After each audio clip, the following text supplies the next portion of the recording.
Good morning, everybody. Welcome to the Meta Cafe. It's Monday, so let's grab your coffee or tea, sit back and chat about what is happening in the sky above today, as well as what might be coming up for the rest of the week. It's not a particularly irritating week. We do have some wonderful new energy coming in. And yet we're still sitting in October where we have the Human Design Week being sitting in the sun and the earth sitting in the spleen, where we have the energy. No, or the earth isn't in the spleen, but the sun is in the spleen, which is the possibility of fear or the shadow energies being provoked. So we've been working through that, but the rest of this week doesn't seem too terribly bad. But there will be a couple of things to watch out for, so I want to let you know about that. We're starting the morning a little bit slow as the moon is in void, of course, until 9:29 a.m. West Coast time, 12:29 p.m. East Coast time, at which point it will move out of the sign of Cancer and into Leo, and that fundamentally shifts our energy. Hallelujah. However, there's a question I want to ask you, and actually it's not me. I'm doing the verbalizing, but the transit of the moon right now is asking a very specific question. You might want to write this question down for later contemplation. It is, what has you stuck, blocked, or feeling limited? Today, when the moon moves into Leo, we end up with fixed energy, fixed fire energy. And fixed energy is sort of the energy of a couple of things. One, it brings up really good qualities like loyalty and the ability to stay through something, right? To go through the course of something. And on the other hand, that energy can also make you feel stuck or get rutted. I remember speaking with a young woman who was a Leo. She was actually a triple Leo. And I would say to her things, she would be lamenting that she wasn't going anywhere in her life. And I would say, well, try this or go here or do that, or what more is possible? And she would say to me, well, none of that is possible. Well, with an attitude like that, of course, nothing is possible, right? You can't go anywhere if you're not ready to let go and move on. So very important for us to think about this week is about, where are we stuck and where do we want to move, but we feel like we can't. That it turns out you're the one holding back the reins, right? You're not allowing it to roll and just run, right? And that gets a little bit more focused in this morning as we have a square to the sun by the moon, and also the moon squaring Uranus. Squares are highly activated at times. So if anything, this is your chance. This is going to be the opportunity where you can break up the old patterns or the blocks or the limitations, if you so choose, and move forward. So today may not be exactly the day that happens, but today would be the great day to sit back and consider, where are you stuck and what has you stuck? And is it something literally that's outside of you, or is it something that you've created from within that appears to be something outside of you? All right, we're going to talk a little bit more about this in just a minute. I just want to say good morning to everybody who's checking in. Hello, Allison and Amy Moore. Thank you. I love this one. I had a different color on. Here's the color I had on. I really love this color, but I came down with a cold or something over the weekend, and I just didn't think it looked as good on me. Made my eyes. Of course, I didn't have makeup on then either, but I love this color too, right? It's like that poppy colored red. In the end, I chose pink, maybe helping me feel like I'm better in the pink, more in the pink. But thank you so much. Debbie Tibbetts-Tumiel, good morning. Chanel, good morning. And Kathy Miller, good morning. And Linda Crouch-Dennis, good morning. And Amy Moore says, ooh, the red is good too. I know, they're gorgeous. A friend gave them to me this week. She didn't want them, and they weren't even worn. She just handed them to me and said, here, you might like these. And I went, oh my gosh, yes, I would. I love scarves. Especially here in the winter, because what gets cold for me is my neck and my shoulders, and then they get kind of, muscle tight. So scarves are kind of cozy, and we've had, I don't know how many days of rain now. There is relief coming, but today's chance of rain, 100%. And I don't know about you guys, but I had a very, very busy weekend this weekend. It was all over the place. Saturday was 2 football games, Pee Wee, and then my senior grandson. He's not a senior in high school, it's just the senior team for 8th grade boys. They're playing in the senior league, and it was pouring rain. We had a canopy, and the canopy even started, it had absorbed so much water. It was leaking on us. It was about 48 to 50 degrees, sitting out there in the rain. We were freezing. We all ran home, got showers, turned around, and went back to a fundraising dinner for the same Cedar Woolley Youth Football League. My daughters were putting this on along with a bunch of other wonderful parents who are volunteers in this and keeping, this league going. And it was a dinner and a dance. Got home from that, turned around Sunday and fed a family. Oh, how many of us were there? 15 maybe. And we made Christmas decorations. I'll have to take a picture of what we made, and it was great. We had this really creative day, but it was again another long day. I came home and I was just tired. Just tired. So if you've sent me emails or messages this weekend and I haven't answered, I will get to those, but after the morning broadcast here. Okay, so I hope everything is going well for you all. Let's see, Kathy, Michelle, Holly, good morning. You must be new because I don't recognize that name, but welcome to the Meta Cafe. It's great to see you there. Let's talk a little bit back now. Let's go back to where I said that the moon today was squaring the sun and also squaring the planet Uranus. And the question was, what has you stuck, limited, or blocked in some way? And I wanted you really to write this question down, because here's the crux of the issues for us all right now is, where do we feel boxed in somehow? With Saturn and Pluto both, in the sign of that Saturn rules, which Saturn is a planet that brings us into limitation or focus, right? It brings us into these boundaries so that we can focus our energy and move in the correct direction. But we can't move in that direction if we don't know what has us stopped from moving in that direction, right? There's like this catch-22. So that's why we have this really great question today. And the moon squaring the sun, that means that we are at the last quarter moon, and it means that we are in what is called the crisis of consciousness. So let's talk about the moon's cycle, right? We have the new moon, which opens up the possibility for setting intentions, for manifesting something, or starting, on a new path, right? Bringing something into completion so that you can move on. And then we come to the first quarter moon, which is exactly 1 week after the new moon. And that time is where we might butt up against some kind of block in the outer world, some restriction, or maybe somebody's comment that, makes us go, maybe there's something I'm not thinking about, or maybe I'm, at this point, that block causes me to rethink or question what my goals are or what my intention was.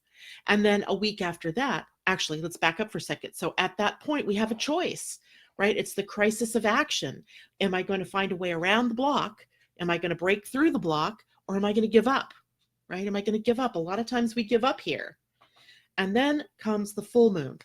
And the full moon, exactly 2 weeks after the new moon, or 1 week after the crisis of action, allows a completion perhaps of sorts, or the letting go of something, or it allows us to have that epiphany moment that says, I get it. This is how I need to go, from here to there. And then 1 week after the full moon, which is where we are today, comes the crisis of consciousness, the last quarter moon. And the last quarter moon then is what is happening on the inner planes that is stopping us. It might be a thought. It might be a belief. It might be a pattern. It's something, though, that's not outside of you necessarily blocking you, but something coming up from within your own consciousness. And it's called the crisis of conscience, because it's possible that you have to elevate yourself, your conscience, your consciousness even, to be able to move forward, right? So what are you willing to let go of? What are you willing to see through? in order to move forward and get yourself into a position of movement again, right? Getting unstuck, getting away from the block. This is made a little more difficult because the moon will be in Leo after 12:29 this afternoon East Coast time. And Leo is a sign, even though it loves to play and it's love and romance, it is a problem with getting forward, right? Moving forward. It's often because of a lack of confidence in oneself. So we may be dealing with an emotional feeling today of not being good enough, and not just today, but throughout the next couple of days. Let's see any more comments here. Dusanali, good morning to you. First time catching you. That's awesome. Welcome to you as well. Kathy says, one of my friends and I were just talking about how we are stuck in some kind of slumps. Exactly. Elisa, good morning to you. I'm sorry, I'm going to have to drink stuff this morning, you guys. My throat is not happy, possibly from yelling and screaming in the rain on Saturday. And then yesterday's game too. Yesterday was crazy. All right. So we have then the moon in Leo for the next few days. And what does that mean besides the fact that, we might get stuck or caught up in some things? Well, the moon in Leo is about self-expression. It is about expressing ideas and then the passion for enacting those ideas. And it's also about creative ambition. So remember back in July and August, we were talking about how we had all those planets that were in Leo. And it was all about this creative inspiration that was going on, fire energy, it's creative energy. And then it shifted over to Virgo. Remember that shift? Well, that creative ambition, if it just stays up here in the mind, doesn't get out in the world. So we have to be very aware that if we have these goals and these dreams and these ambitions that we have a passion for, that we actually have to do something, right? We have to take action steps. And what may stop people is they think they don't know enough, particularly when the moon is in Leo.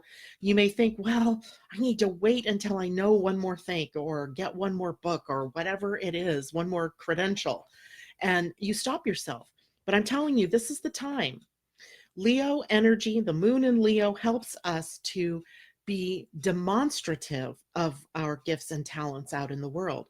So, try not to allow yourself to stay stuck, zero in on what it is that has you stuck and then be willing to move through it to express what it is you're here to express. We need everybody out there right now doing what they can do, right? To raise the vibration and the frequency on this planet. And we can do it with self-expression. Your way is going to be different than my way, is going to be different than my neighbor's way, etc. We all have a part to play. So again, what has you stuck, block, or limited? Evaluate that, look at that, release yourself from it, and move on to be self-expressive. Now, I also told you that the moon today was going to be in a square to Uranus, and that could also drive some very interesting aha moments today.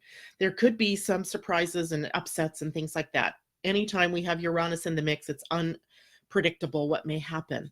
But for you as an individual, you might be surprised at what comes up today if you really take this opportunity to consider, where am I stuck and why?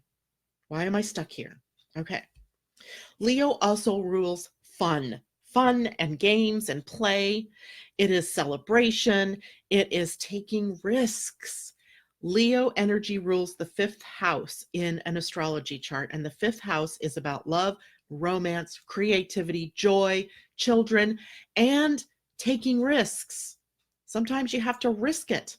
I'm not saying risking your life and limb. I mean, I often will say taking calculated risks, right? I know that I may not think I know enough to do this, but I'm going to do it anyway.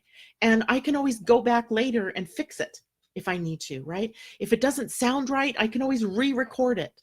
But if I go out there and I just do it, and instead of stopping myself, I may be very surprised today at how awesome it is or how far I get. So don't be afraid to take calculated risks. I'm not saying go jump off a cliff, because I wouldn't do that. I wouldn't do that with the moon in a square to Uranus, but I would do something that I might not normally do. Like I might not see that I'm confident enough to do something. But today I might do that. Leo also rules drama, right? They're the drama kings and the drama queens. And it's the drama of love, usually, right? I often think of like some of Shakespeare's plays when we get to the moon in Leo, where we have loving, the themes are loving and romance and being showered with gifts and being, being treated like you're the queen or the king. And it brings up questions of loyalty as well, right? Again, Leo, the fixed signs, Taurus, Leo, they're both very much engaged with loyalty and being loyal, being a loyal friend, being a patriot. We hear that word bandied around out there right now, right? What does that mean? What does that mean to be loyal? And where may you have inappropriate loyalties, right? Where are you holding yourself loyal to something that is only an idea, and an idea whose time has passed, right? So we got to question these things within ourselves. We also have to watch out for ego, right? The moon in Leo brings up egos, not only our own, but we may be finding ourselves having to deal with that out there in the world with other people.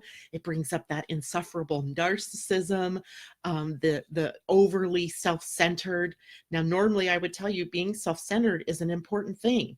You must be self-centered, right? You can't give to others unless you really know your own worth and your own strength. But sometimes Leo energy can go over the top and become a little bit overly self-involved. So we need to watch out for selfishness and or themes like that, right? Themes of where am I holding back something?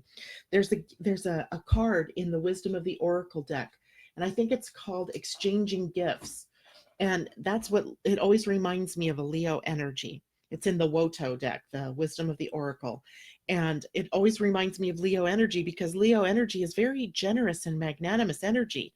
And it taps into the idea of flow, right? Giving is also receiving, and receiving is giving. And, that flow, that exchanging of things back and forth.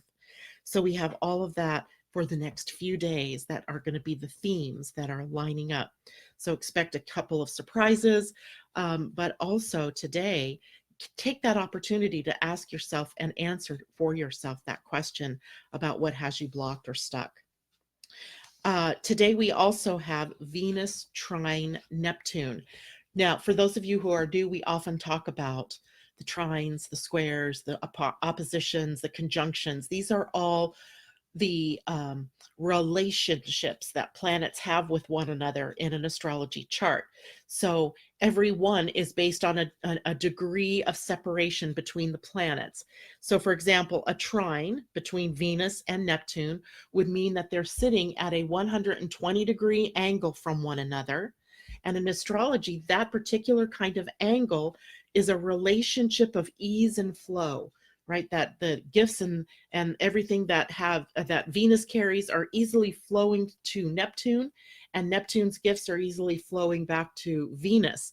So wherever these two are in your natal chart, or in your transiting chart, excuse me, is where that flow is set up for you right now, where things are easily flowing.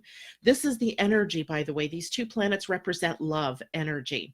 So Venus represents the more down to earth, visceral love that we have for one another. It crosses into erotic love, in sexuality, although Mars is literally the planet of sex, the expression of sex. But it's that the bonding energy, the affection that we have for one another and for our partners. Where Neptune is more the unconditional love, the idea of spiritual love, the love that knows no boundaries, right? So we have unbounded love, and we have the more physical love flowing nicely together with one another today. And that brings us to compassion and acceptance for one another. You could say that today is also a day to prioritize the spiritual and the emotional over the material or the physical world. And it emphasizes beauty and the arts and our imagination and what can you create, right? So here's another little thing that you might think about is rewriting your story, right? We talk about this all the time. Rewrite your story. We don't necessarily have the human design gates linked up yet with that, but if you can talk about what has you blocked, then you can rewrite the story of that block, right? Rewrite that story. Then let's see what else is going on today. Our Pleiadian-Earth energy today. Remember, we started the new week on Saturday. So we're now in the new 13-day week of the Pleiadian-Earth energy. And today is 3 seeing. And for those of you who are new, hey, I even have my calendar here I can show you. Probably even have my 2021 here.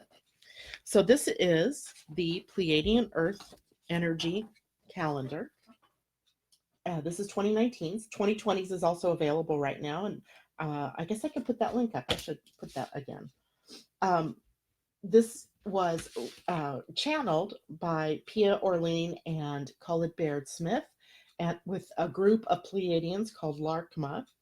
And it is a calendar that is based on a completely different system. So, well, that's July. Let's look at October's, since it's October. Here we go. So you get this beautiful picture up at the top. So it has the beautiful energy of the art that's in there. And this says enlightening energy. So the overall energy for the month of October is Pleiadian-Earth energy. Astrology helps you to understand more deeply the energies that express as your thoughts, waves, emotional field, physical forms, and your interconnectedness to everything. So you see the calendar still has the Gregorian days right up there. And then it has the day, the universal energy of the day, and then the earth energy of the day. And so it flows like that throughout a 13-day week. And the first one, the number, is the universal energy, which means no matter where we would be in the universe, if we could live on the planet Mars, we would be resonating with the universal energy of 3 today. And the universal energy 3 is about seeing. It is about creating. So it goes right in hand with our Leo moon later today, where we're creating new things, where we have new, we can think in new ways. You know, it's that we can turn things upside down and see things in new ways, maybe, or just, you know, address your thinking. Why am I always thinking in this kind of pattern? And what's it going to take for me to elevate out of that pattern and into a newer pattern? So that's the universal energy of the day. The earth energy of the day is seeing. And seeing in the Mayan calendar, which for those of you who are new, the Mayan calendar was also believed to have been given to them by star people. That's what they said. And now I'm really believing that the star people that may have gifted the Maya with this calendar were actually from the Pleiadian star system. And in the Mayan calendar, today is Men, M-E-N, and that represented the eagle. And this is perfect, right? Seeing and eagle, where we can rise up above and see things from a higher perspective. We can see new ideas. We can see new ways of doing things. We can see those details maybe that we miss when we're too close. If you step back, you can maybe see the bigger picture. But that also means today is the day to watch out for making rash decisions or taking rash actions in any way. We want to be able to see the whole thing before we take that action. Remember, calculated risks, right? So meaning the more we can apply knowledge and seeing to something, the less risk is involved. But we also can't let that hold us back from jumping off that ledge if need be. Hope that makes sense for everybody. All right, let's take a look at the week ahead. Oh, first, let's see any other questions going on here. Colleen, good morning. Debbie says, yay, I'm having issues being stuck with finding forms for getting water turned on. It's a freaking maze. Oh dear. I don't know about that one. Amy says, yes, Leo wants their kudos. They do. So that's interesting, Debbie, water turned on. So if we looked at water energy right now, it is almost being outflanked by earth energy. 1, 2, 3, 4, 5, 6, 7, 5, 6, 7, 8, 6, 7, 8. Actually, they're in total equal balance this week, meaning that the earth energy, the planets that are in earth equal the planets that are in, equal the number of planets that are in water. So, it might just require a little bit more effort to push through, right? To be able to get that done. And I would wait maybe until later in the day. Once the moon actually moves into Leo, you may have more luck. Okay. So big news ahead this week. There, like I said in the early part of the broadcast this morning, it's not a bad week at all. There's not a whole lot of, negative things going on, or, power things or Pluto things. There's a couple of Saturn things, but the biggest news for the week is on Wednesday. The sun will move out of Libra and into the sign of Scorpio. And Scorpio's co-rulers are Mars and Pluto. So that should make for an interesting week, interesting month, as the planets are building up to a stellium in Scorpio, right? We have Mercury there, we have Venus there, we have Pallas Athena there. Now we'll have the sun there, and that should make for some very deep and passionate experiences.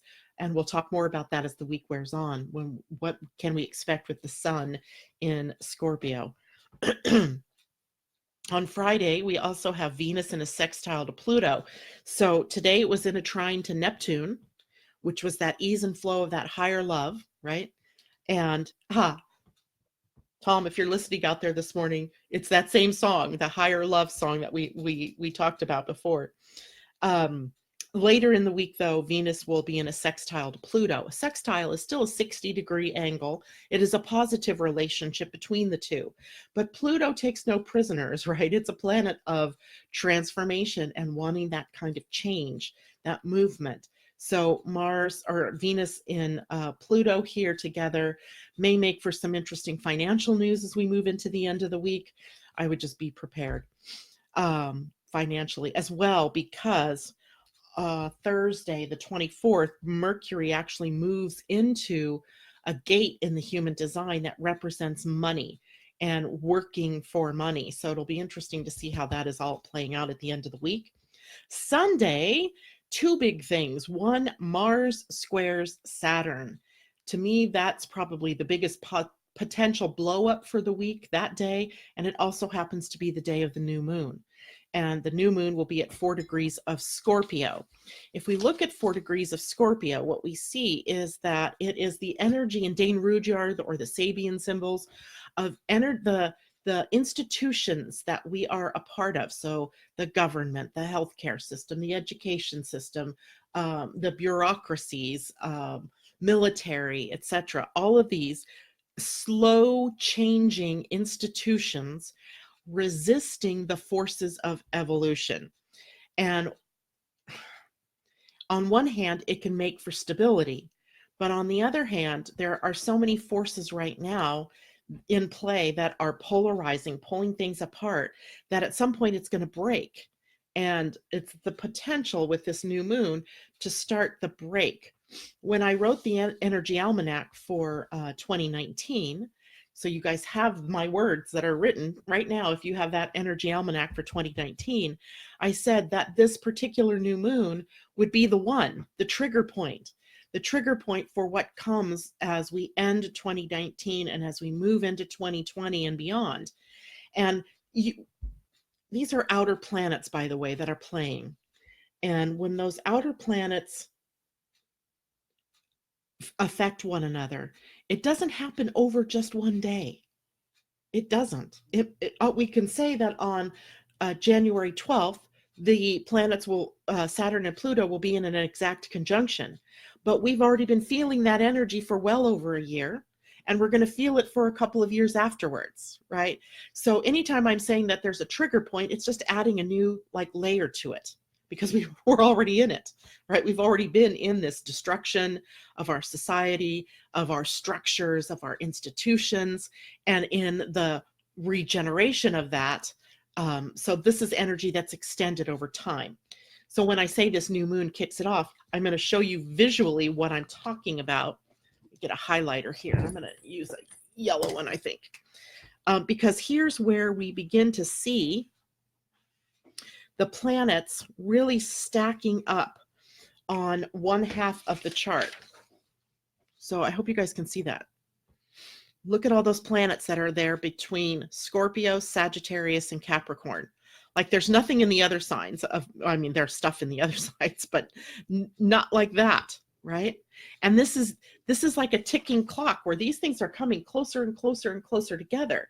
By the time we get into December, we're going to have most of those in the sign of Capricorn. So it's not like the intensity is getting less, right? The intensity is building. And from here on, it's like these storm clouds are really beginning to gather. We see it already here in the United States. Other countries are seeing it as well, where these big changes are in the works. And a lot of it is out of our hands, right? That these are big things that are not even generational. These are like epochs of time that are in the process of changing right now. Your part in all of this, your part, and the reason we talk every morning about these things is to live your life with joy, right? To hold yourself accountable, to live your values, and to live in love and to compassion to all beings on the planet, and to the planet herself, right? So you hold power, even though what seems like a lot of it is out of our hands, right? We see people saying things and doing things that just make us shake our heads. It's almost like they're not even aware of the role that they're playing. And so we see, starting with, this is the chart for the new moon, right? So that new moon is highly energetic. And look at those lines. They're just everywhere. Those lines, for those of you who are new, show us the aspects of the planets. The red ones are sort of like hot buttons, right? They're the squares. They're the oppositions. They create challenge for us. The blue lines show smooth flow, but sometimes that smooth flow can get us stuck, right? Sometimes that smooth flow is, I'm so comfortable here. It's like when you're in bed in the morning and it's nice and warm and it's Saturday or Sunday and you have no reason to get up. So why get out of bed? It's out. The planets are sometimes. They get into that smooth flow and they're like, why should I move? I'm quite comfortable here. Those red lines represent the things that get you out of bed, right? The challenges or the little stabs, that go, oh, I got this to do. Oh, if I don't get up now, I'm not going to get done in time. So anyway, we're starting to build up this energy, and literally on Sunday, when we start with the new moon, we have planets all over the place getting affected. We have the sun, the moon, Venus, Pallas, and Mercury that will all be, as well as the sun and the moon, the new moon, in the sign of Scorpio in the new moon time. And literally the gate in your human design, I'm giving you sort of this forward, nod here. The gate that it's sitting at, it will be the gate 28. The gate 28 is one of the spleen gates, and the fear there is purposelessness. Like, I don't have any power in all of this to do anything. So what's the use? What's the use of trying, right? And the antidote, if you will, to that kind of energy is totality, jumping in and being totally in for it, right? Absorbing it all and just living your life and your joy and your fun, and doing what it is that your gifts and your talents are here showing you as your path of service. So that's going to take pressure off of that outer world. It's going to give your attention away from that outer world so that you can focus on what needs to be done here right in front of you. All right. Questions? Oh gosh, lots of things here. Okay. So Dusa says, my Venus is in the first house and Neptune in the second house, feeling super excited about the story changing work. Exactly. Change your story and rewrite the story. I mean, literally, you can rewrite your story. And there are gates in our human design, by the way. And I didn't draw up a new chart because it's not any different than it was last week, except for the moon changing. There are two gates in the human design. One is the history of humanity and how we share that history. Or is it her story, right? History or her story? His story or her story? So we are writing her story now, right? We're writing her story. We are remembering her story because everything that's happened in the past has been based on his story. And the possibility here is to bring in this divine feminine and make it stronger, right? That receptive energy, and being willing to live in balance with that masculine energy. We talk about that quite a bit here as well. So the fact that we can, the other side, the other gate of the storytelling is the story that you tell. So what story is it that you're telling, right?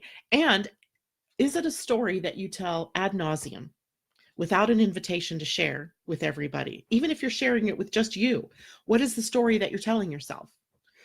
And how powerful is it? Right? The power that you put into your story is run by your emotional connection to the story.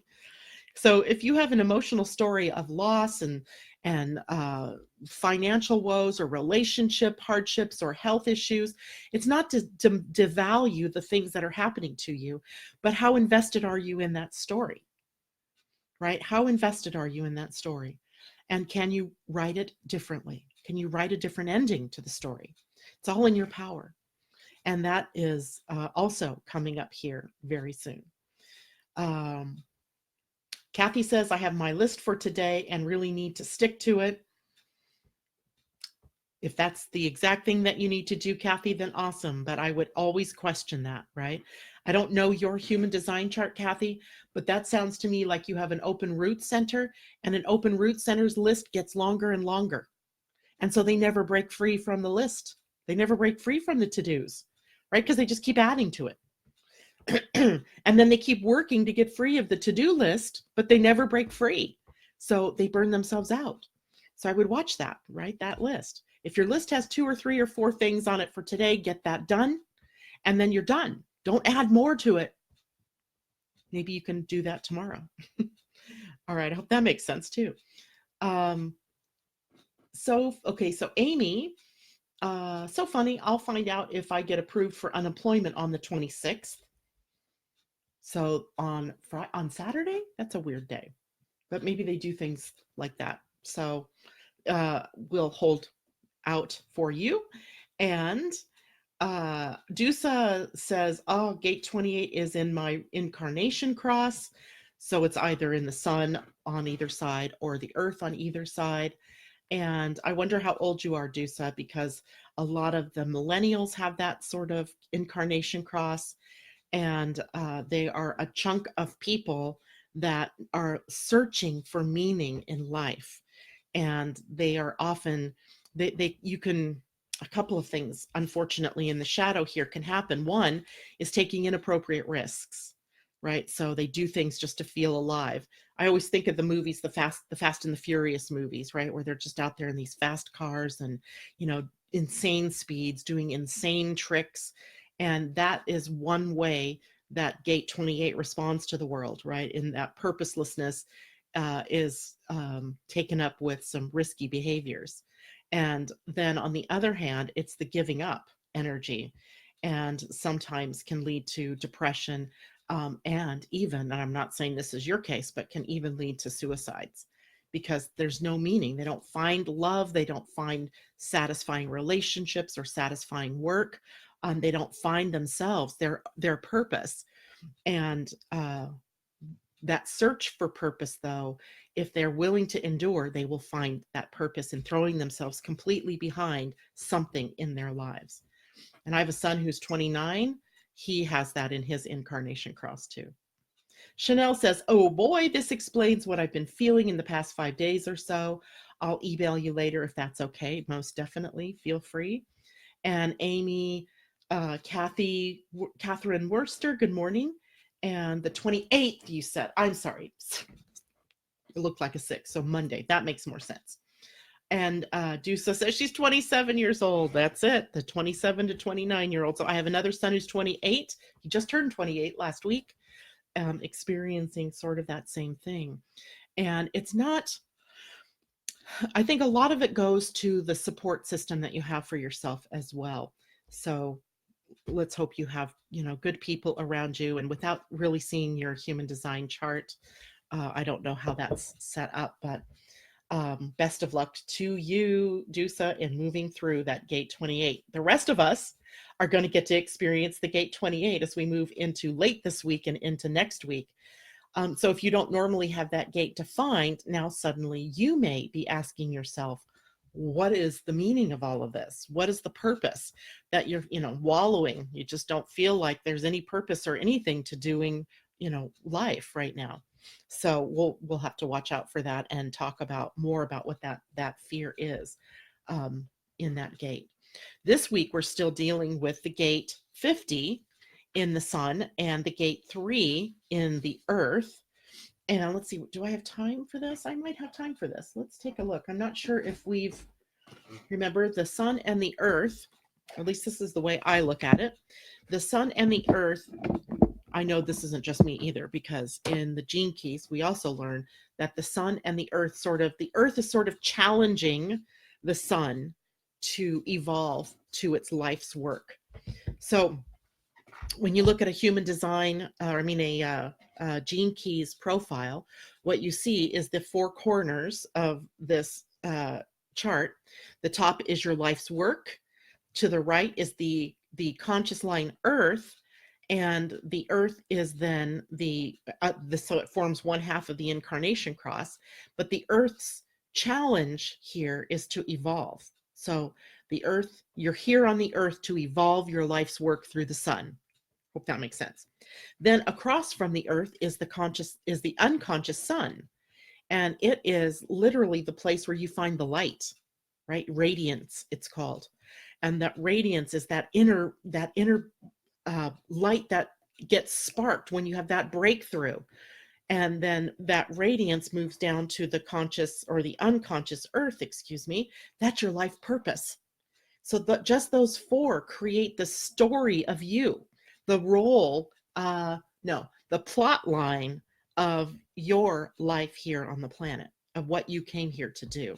It forms the incarnation cross. So I always encourage people, if you've got the human design book or you've got the gene keys book, take those first four gene keys or first four gates that make up the conscious sun, the unconscious sun, the conscious earth, and the unconscious earth. And literally you could almost tell the story of your life through those four pieces, right? So, all right. So what I wanted to do here is see if I could find gate 3. Let's see what the evolution is requiring of us this week. And of course, these come from Rosie Aronson's work, the Wisdom Oracle, the Wisdom Keepers Oracle and Inner Guidebook, right? So we like to look at these things a little bit deeper. And of course, 3 is going to be at the bottom, right? There's 23. Because I like to show you the card as well as read the story. Look at this. Now I want to remind you, the gate 3 is a gate that's often a little bit out of our hands as well, because it's a genetic sort of mutation, that spot in your chart. It's a place of mutation. And its lowest expression is chaos. Its middle or gift expression is innovation. And its highest expression is innocence. And that's an interesting word, I think. And here's the card. What do you see in those eyes and in those little apple cheeks, right? You see innocence, that bright-eyed look, and innovation. So let's take a look at what that might mean for us, because I don't think we've ever read this one. So it says, who, what, and wherever you are, if you are not continually transcending, then you're dying, right? So the wisdom story says, like all children, I love to play. Sometimes what I'm doing seems, to the adults around me, to be creating nothing more than a bunch of chaos and disorder. It makes them nervous because I rarely know what's going to happen when I'm playing or where it's going to lead. But I don't care about that, because all I want to do is express myself and have an adventure. I actually love the feeling of changing my environment and then being changed by it in return. And because I always keep my heart as open as my mind, I prefer to play with people who love a mystery as much as I do, who are up for getting into trouble so that we can find our way out of it. Sometimes when I'm playing with my friends or my imagination, something scary shows up, like a monster. At first, we never know what we're going to do, but then we put our heads and hearts together and come up with some fantastic plan to save ourselves and the whole world, which usually involves putting all sorts of things and people and beings together that no one would ever think of.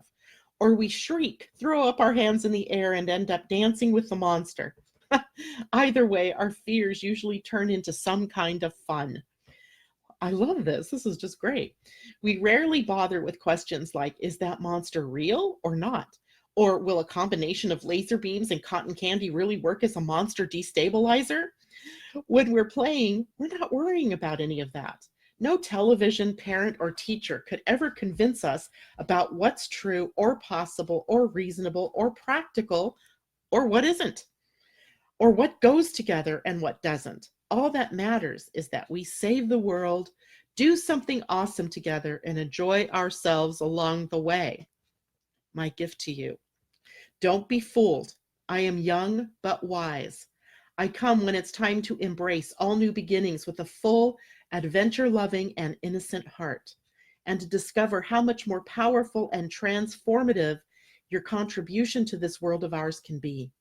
I'm an agent of change, synthesis, and innovation. When I look into your eyes, I see where you're still not trusting life. Let me tell you a secret. We are all built for change, just like the flowers infused in my face. Cool. Oops, there's the card. Just like the flowers infused in my face, you too are meant to constantly bloom and wilt and bloom again. So there is no need to control and avoid chaos at every turn, for that would be like trying to protect yourself against the cosmos itself or your own ever-evolving nature. Whatever ideas, dogmas, or beliefs you have, let them go. At least for this moment. Instead, have some fun. Improvise. Say yes to whatever is happening. Add an unexpected spice to the collaborative soup and enjoy the magnificent ride no matter where it leads you. And then questions for contemplation. Does your life often feel disordered and chaotic? Or do you tend towards being anal, always trying to maintain control? When faced with chaos, how do you and your body respond? Are you afraid of an inner or outer change? What would you do differently if you made friends with the unknown instead of resisting it? Connect with a time in your life when you felt innocent and childlike. What new adventure awaits you? And what area of your life is calling out for innovation? Earth lays down the gauntlet, right? That's our gauntlet. Is about innocence, is about innovation, is about chaos that is totally out of your control, but can create that soup, right? That chaos soup. What did she say? It was the oh God, what was that? The collaborative soup. Anyway, I love that. So card 3, the Earth, challenging the sun, right? Innovation, challenging the sun, which is at the gate 50, which is about the fear of failing in your responsibilities to your family, to your community, to your tribe. But gate 50 is also the feminine gate of living from your values, laying down the values. What are the values? And not being afraid to live by those values, right? Okay. How's everybody doing with that? Yes. I love gate 3, actually. Gate 3, by the way, is way low in the human design chart. Let's see if I can show it to you. If you guys have your human design chart handy, I should have one handy. I do usually. But I often hide it from myself in here too. Here we go. Here's a human design chart, not from today, by the way, but the gate 3 is right down here on the sacral, right? It's the sacral right here in the center, and it would lead down to the root center. So it's sacral energy, which means it's actionable. There's action here. And in the shadow, it is chaos. I also want to tell you, the gate 3 has another interesting effect, let's call it, in that it struggles to bring about the new. It in the Human Design book by Karen Curry, I think it's called Trouble at the Beginning. So any worthy evolutionary impulse or mutation always has a more chaotic time at the beginning. And then if it is a mutation that is good for the tribe or good for the community, a value that is good for the tribe, the value that's good for the community, then it elevates it out of that chaos and it becomes something that is more workable, that is literally an evolutionary leap. So, and there's often these things that are happening within our DNA. As DNA mutates, then if it is a workable mutation, then it begins to express in the children or in the outer world. And if it is a mutation that is not workable, then it eventually dies off. So this is always happening in the background of our DNA. This is a little bit different here. I mean, it is the DNA, but you could say that we are flat in a big, huge evolutionary leap right now. And we either cross that margin out of the chaos and into innovation, where we solve our problems innovatively instead of going backwards, right? You can see that that going backwards in the energy in this country of make America great again. It is hearkening us backwards, taking us backwards instead of using the chaos of the now to create a new future. And I'm not saying you just dump the past, because that's not it either. You take the best of the past, you marry it to the best of the now, and you move forward into the future with innovation, right? Innovation. So it's an interesting gate in human design, and it's often lying dormant until times like this, right? Where chaos envelops the planet or envelops your life. And then you are being tasked with becoming innovative. And how do I solve this challenge? Am I going to go backwards and try to recreate the past? Or am I going to say, wait a minute, let's take the best of that and let's move forward, right? Let's move forward. Because the past is never, there's no life in the past. It's over. It's dead. It doesn't breathe. We only breathe here in the now. So it's only here in the now that we can make the choice to take the best and move on, right? Move out of the chaos. Or we can continue to create chaos. That's a choice too. I think if we continue that, though, it leads one place, and that's to death or the destruction, complete destruction of our societies. So, and that may be, but I don't think that's our fate. The one thing I can say about these harsh energies that are coming up from this new moon all the way through 2020 is that there's one planet that's the outlier in all of this, and it's Neptune. And we've had three planets actually, engaged together in this year 3 different times. So we've had Saturn sextile Neptune, and we've had Jupiter squaring Neptune. We've had that 3 different times this year, talking to us about embodying spirit, of developing a spiritual practice, of getting back to trusting our inner selves, right? Our intuition, and not living just by the outer world, but knowing that we're complete and whole within, right? If we continue that way, then we have the tools to get through the craziness of the next year or two. And that's, Neptune then is the one planet, the outlier, that isn't configured in to everybody's estimation of what's happening on the planet.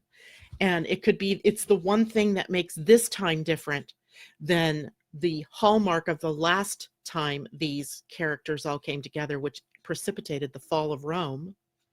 And we know how that created chaos on the planet.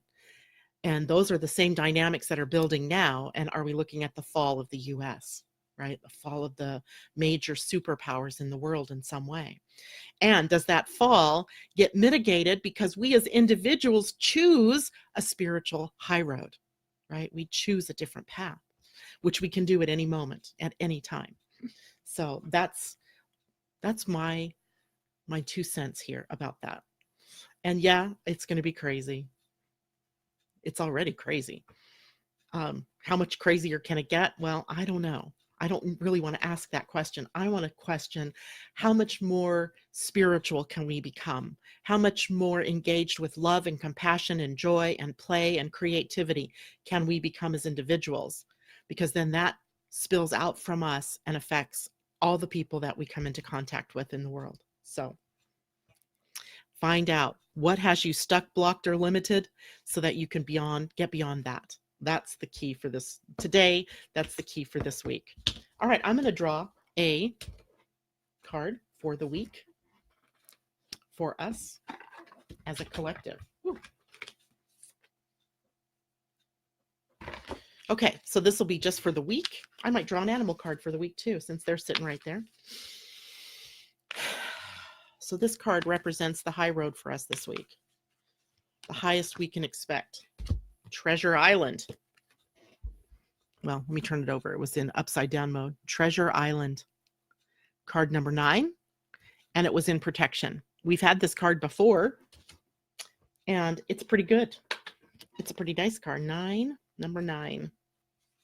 Treasure Island's essential meaning is the law of attraction, bringing dreams into fruition. The results of positive thinking made manifest. Abundance appearing as if from nowhere.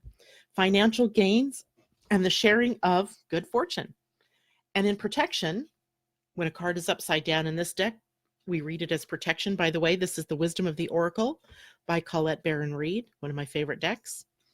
And it says, poverty, consciousness, and a sense of not enough cast a shadow on your path. These ideas and core beliefs come with a high cost.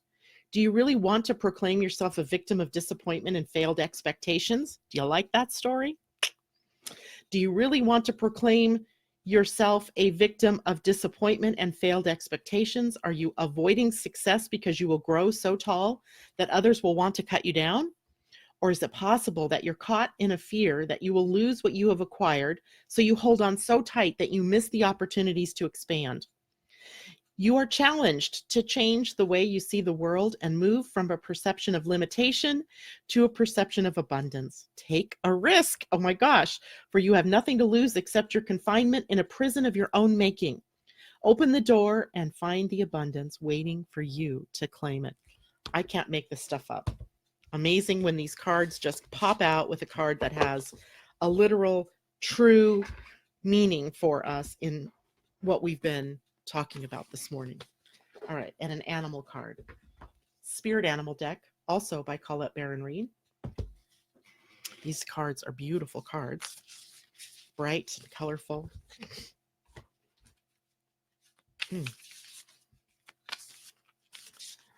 So what animal gets to join us on the journey of the week? Ooh. Oh, Swan. Swan Spirit says, time for a deep dive. Isn't she beautiful? It's funny. Card number 60, which is a 6, which is about balance and harmony and beautifying. And it's funny because the trumpeter swans spend their winter here in Skagit Valley, where I live, in Washington State. And I just said to my husband yesterday, we're driving down this one road where the farm fields are always filled with snow geese and swans. And I said, wow, it's, getting to be the middle. It's like the end almost of October. Where are the swans? They should be here anytime. So they usually come sometime the last week or so of October to the first couple of weeks in November. And literally there are hundreds of them that we see around here. So Swan Spirit, let's see what that means for us. Card number 60. I'm not thinking we've had swan before, girls and guys. Okay, it says, and it was right side up, by the way. So the message says, with their graceful long necks, swans are able to reach into the depths. When Swan Spirit arrives, you are called to take a deep dive beyond what is easily available on the surface. You may think you know what is best for you now, but take the plunge into the depths of your awareness, for there is knowledge you are not aware of and great treasure to discover. Deeper understanding awaits you, and a perspective that comes from greater self-knowledge is what you need right now to better understand a situation or relationship. As you come to know yourself more intimately, so too will you come to better know others. So Swan Spirit asks you to go beyond the surface of what is happening between you and others and resist the temptation to judge by superficial appearances. No, there is much deeper potential for loving connections, forgiveness, and mutual understanding. Choose to dive deep into your why. Asking the deeper questions of yourself, you are led by the grace of Swan Spirit. That's a pretty cool card, too. All right, so we have Swan and we have Treasure Island. We have our stories to get to. We need to find out where we're stuck and what has limited us or blocked us and release it. And now we have help with the energies lining up. Okay, guys, that is it for me this morning. I'll take one final look at any comments. Don't see any. That's awesome.